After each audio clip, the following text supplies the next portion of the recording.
राम मंदिर पर धर्म ध्वजारोहण के बाद भावुक हुए प्रधानमंत्री मोदी, वीडियो हुआ वायरल। श्री राम जन्मभूमि मंदिर अयोध्या के शिखर पर केसरिया धर्म ध्वजा फहराए जाने के दौरान प्रधानमंत्री नरेंद्र मोदी भावुक हो गए। इसका वीडियो सोशल मीडिया पर वायरल हो रहा है। मंगलवार को श्री राम जन्मभूमि मंदिर का निर्माण कार्य पूरा होने के बाद मंत्रोच्चार के बीच ध्वज फहराया गया। प्रधानमंत्री ने कहा, सदियों का संकल्प पूरा हुआ। बिहार बनेगा पूर्वी भारत का टैग हब, सरकार ने तैयार की योजना। सरकार ने बिहार को पूर्वी भारत का टैग हब के रूप में विकसित करने की महत्वाकांक्षी योजना तैयार की है। इसमें defence corridor, semiconductor park, global capability centre, mega tech city और फिटनेस सिटी जैसे बड़े प्रोजेक्ट शामिल होंगे। मॉनिटरिंग के लिए मुख्य सचिव की अध्यक्षता में समिति बनाई गई है, जो 6 महीने में अपनी रिपोर्ट सरकार को सौंपेगी। दलित हूं इसलिए धर्म ध्वजारोहण में नहीं बुलाया, सपा सांसद अवधेश प्रसाद ने लगाया आरोप।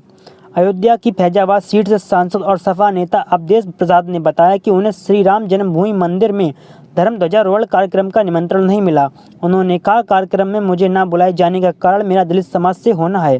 सांसद ने कहा, यह राम की मर्यादा नहीं, किसी और की संकीर्ण सोच का परिचय। राम सबके हैं। एक्टर धर्मेंद्र के निधन पर मशहूर सैंड आर्टिस्ट ने रेत पर कलाकृति बनाकर दी श्रद्धांजलि। एक्टर धर्मेंद्र के निधन पर मशहूर सैंड आर्टिस्ट सुदर्शन पटनायक ने रेत पर कलाकृति बनाकर उन्हें श्रद्धांजलि दी। पटनायक ने पूरी बीच उड़ीसा पर दिवंगत एक्टर की कलाकृति बनाकर लिखा, एक युग का यंत्र, रेस्ट इन पीस धर्मपाजी। धर्मेंद्र का 89 वर्ष की उम्र में निधन हो गया है। धर्मेंद्र का 89 वर्ष की उम्र में निधन हो गया। उनके निधन पर कई बॉलीवुड अभिनेताओं ने शोक जताया है। बिहार में होगा एआई मिशन और ग्रीन टाउनशिप का विकास। बिहार में शहरीकरण को गति देने के लिए 9 प्रमंडलीय शहरों के साथ सोनपुर और सीतामढ़ी में ग्रीन टाउनशिप विकसित की जाएगी। इसके अलावा बिहार में एआई मिशन शुरू करने की तैयारी चल रही है। इसका उद्देश्य एआई नीति बनाना, एआई शिक्षा और स्टार्टअप को बढ़ावा देना, एआई आधारित उद्योगों को बिहार में आकर्षित करना है। पीएम मोदी ने गुरु तेग बहादुर के 350वें शहीदी दिवस पर किया नमन, गुरुद्वारे में माथा टेका। प्रधानमंत्री नरेंद्र मोदी ने गुरु तेग बहादुर जी के 350वें शहीदी दिवस पर उनकी शहादत को नमन किया है। हम उनके बेमिसाल साहस और बलिदान को नमन करते हैं। आस्था और मानवता की रक्षा के लिए उनकी शहादत हमारे समाज को हमेशा रोशन रखेगी। शहीदी दिवस के मौके पर प्रधानमंत्री ने गुरुद्वारे में जाकर माथा टेका। एआई से शख्स ने बनाया हूबहू असली जैसा पेन व आधार कार्ड, लोगों ने बताया सुरक्षा को खतरा। शख्स ने एक्स पर इसकी तस्वीर शेयर कर लिखा, इमेज वेरिफिकेशन सिस्टम भी पहचानने में फेल हो जाएं। बेंगलुरु के एक इंजीनियर ने नैनो बनाना के जरिए हूबहू असली जैसे पेन व आधार कार्ड बनाए हैं। कई ऑनलाइन यूजर्स ने इसे सुरक्षा को खतरा बताते हुए चिंता जताई है, जिनमें से एक ने लिखा, चैट जीपीटी भी यह कर सकता है। बिहार को मिलेंगी 25 नई चीनी मिलें, बंद पड़ी 9 मिलों को किया जाएगा पुनर्जीवित। बिहार सरकार ने पहली कैबिनेट बैठक में फैसला लिया है कि बंद पड़ी 9 चीनी मिलों को पुनर्जीवित किया जाएगा। साथ ही 25 नई चीनी मिलों को स्थापित की जाएंगी। इससे किसानों की आय बढ़ेगी, बड़े पैमाने पर रोजगार पैदा होंगे और शुगर इंडस्ट्री दोबारा बिहार में मजबूत होगी। इसके लिए एक उच्च स्तरीय समिति का गठन किया गया है। एमपी में बच्ची से दुष्कर्म के विरोध में उबाल, लोग सड़कों पर उतरे, हाईवे किया जाम। रायसेन एमपी में गौहरगंज में 6 वर्षीय बच्ची से दुष्कर्म के आरोप में 23 वर्षीय सलमान 90 घंटे के बाद ही फरार है। गिरफ्तारी न होने पर विश्व हिंदू परिषद, बजरंग दल सहित संगठनों ने नर्मदापुरम हाईवे 2 दिन से जाम किया, जिससे मंडी द्वीप में 14 किलोमीटर लंबा जाम लग गया। पुलिस जंगलों में ड्रोन से सर्चिंग कर रही है। गोल्ड माइनिंग में निवेश करो, 5 साल की टैक्स छूट पाओ। भारत को अफगानिस्तान का बड़ा ऑफर। भारत में पाकिस्तान के वाणिज्य व उद्योग मंत्री अलहाज नसरुद्दीन अजीजी ने अपनी 6 दिन की यात्रा पूरी की। इस दौरान उन्होंने गोल्ड माइनिंग को सबसे बड़े अवसर के रूप में पेश किया और कहा कि जो भारतीय कंपनियां या निवेशक अफगानिस्तान की सोने की खदानों में पैसा लगाएंगे, उन्हें 5 साल तक टैक्स में पूरी छूट मिलेगी।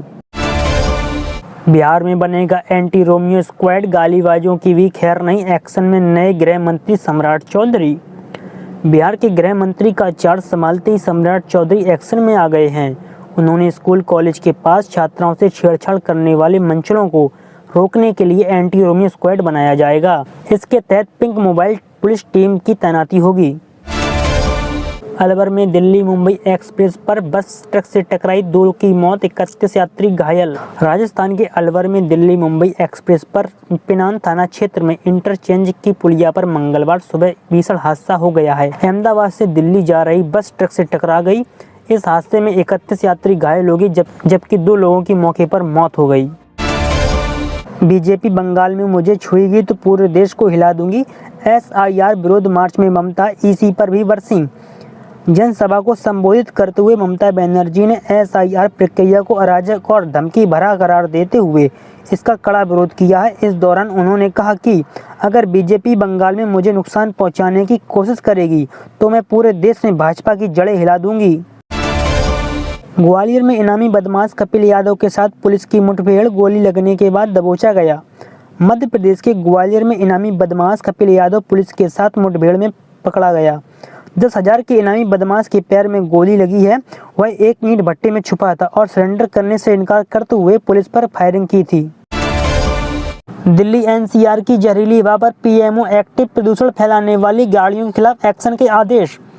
दिल्ली एनसीआर में लगातार बढ़ते प्रदूषण के स्तर के बीच अब केंद्र सरकार ने इस मामले में हस्तक्षेप किया है। प्रधानमंत्री कार्यालय पीएमओ ने दिल्ली एनसीआर में प्रदूषण की स्थिति को देखते हुए अहम बैठक की। घर में कुत्ता रखने के लिए देना होगा एक्स्ट्रा रेंट, बेंगलुरु में लिया जा रहा है 2,000 रुपये महीना। बेंगलुरु कर्नाटक में कई मकान मालिक अब पालतू कुत्ता रखने पर किराएदारों से 1,000 से लेकर 2,000 रुपये महीना अतिरिक्त रेंट ले रहे हैं।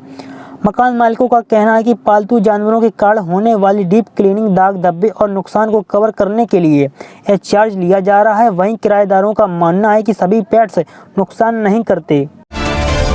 शादी की रस्मों के बीच दूल्हे ने सबके सामने लौटाए दहेज के 21 लाख रुपए, भावुक हुई दुल्हन। मुजफ्फरनगर यूपी में एक शादी उस समय चर्चा का विषय बन गई जब दूल्हे ने शादी की रस्मों के बीच सबके सामने 21 लाख रुपए लौटा दिए। यह देख दुल्हन और दुल्हन का परिवार भावुक हो गया। दूल्हे अवधेश ने कहा, मैंने शुरू में ही कहा था मैं दहेज नहीं लूंगा, यह हक दुल्हन का होता है, मेरा नहीं।